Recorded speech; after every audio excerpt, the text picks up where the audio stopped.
이른바 촛불혁명 이후 6년, 이른바 6.29 민주화 이후 35년, 이른바 4.19 혁명과 5.16 혁명 이후 62년, 그리고 대한민국 건국 이후 74년 되는 2022년 10월 13일입니다. 오늘 이 자리, 바로 한국 분열의 상징 같은 국회에서 이 자리를, 이 모임을 갖게 된 것을 저로서는 뭐라고 표현해 드릴지 답답합니다.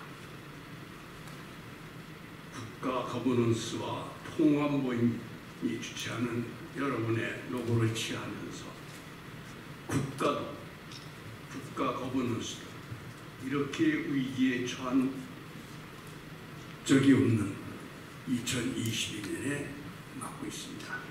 74년에 건국 이후 14년 동안 지금과 같은 위기, 과거에도 없었고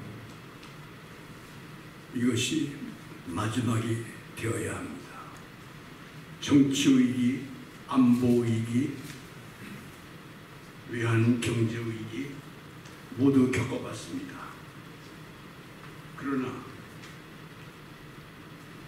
언제서부터라고 얘기하기가, 규정하기가 뭐하지만 아마 외환위기 이후로 등장했다고 보는데, 우리나라가 안보위기, 외환위기, 정치위기까지는 여러 가지 혁명이라는 이름으로 겪어봤는데, 사회갈등위기라는 것을 국가위기로 맞이한 것은 처음입니다. 대한민국 역사에 처음입니다. 사회갈등, 저는 7대 갈등이라고 합니다만 생략하기 위해서, 우리가 확실히 알고 있는 사회갈등은 뭐 흔히 하는 노세갈등 이런 정도가 아니라 세대갈등, 세대갈등도 여러 가지 여론조사에서 나오는 쭉 세대별 분류를 보면은 이렇게 7, 80대와 5, 60대와 3, 40대와 20대 이하 간에 이렇게 세대가 아주 분절이 돼서, 뭐 어른과 청년 세대가 아니라 20년 단위의 세대마다 분절이 된 이런 세대 갈등, 대한민국 역사에서도 없었고 아마도 선진국, 후진국 다 합쳐도 없을 겁니다. 유일한 경우일 겁니다.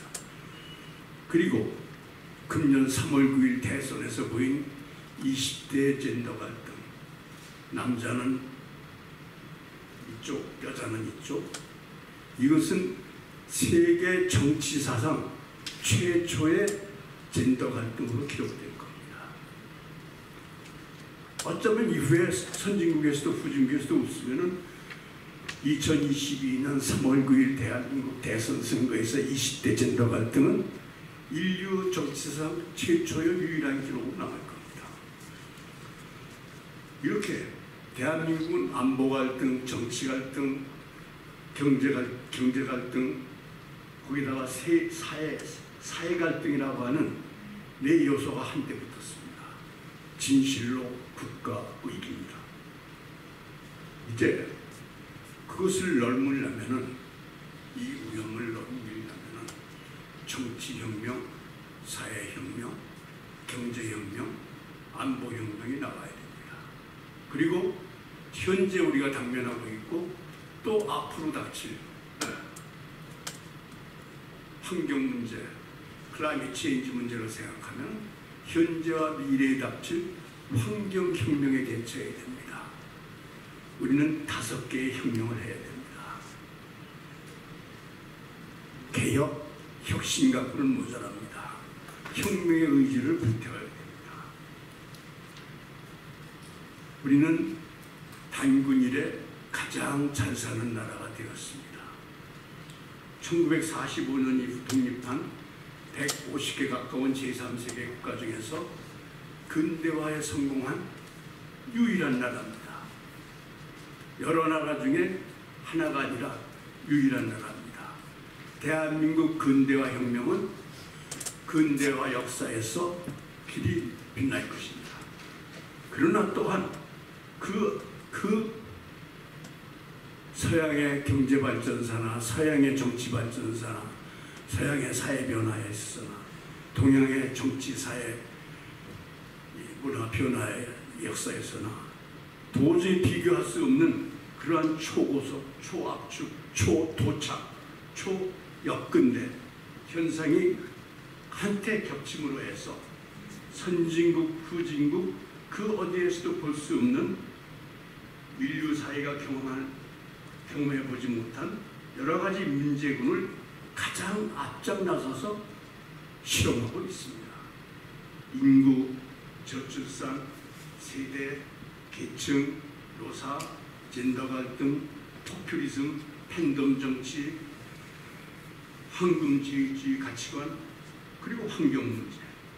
인류 역사상 최고의 도착적 근대화입니다. 또한 생명자원, 즉 에너지와 먹거리가 가장 생명자원의 자금 능력이 최저인 나라입니다. 그럼에도 불구하고 소비가 미덕이라고 하는 근대 허구에 매몰되어 환경 최악의 기록을 써가고 있습니다. 글로벌 푸드프린트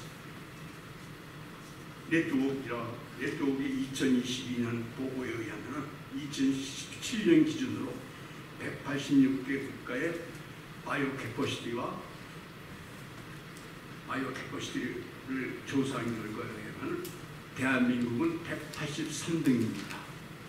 가장 꼴찌가 북한입니다. 그리고 북한 위에 콩고, 이란이 있고 그 위에 대한민국이 있습니다. 한반도는 말하자면 바이오 캐퍼시티를 쉽게 이야기하면 환경 생산 능력인데 환경 생산 능력이 남한 대한민국과 북한 합쳐도 모두 세계에서 꼴찌라는 얘기입니다. 우리는 그러한 땅 위에서 살고 있습니다.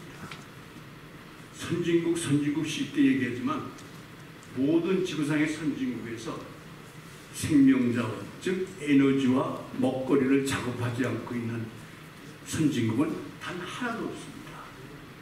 대한민국의 선진국은 허구입니다. 유발 하라리가 그렇게 얘기를 했습니다. 대한민국은 근대화에 성공했기 때문에 인류 지구촌 문제군 그 사람의 표현을 따는 인류의 21세기 인류의 딜레마를 가장 농축적으로 담고 있는 지역이라고 했습니다.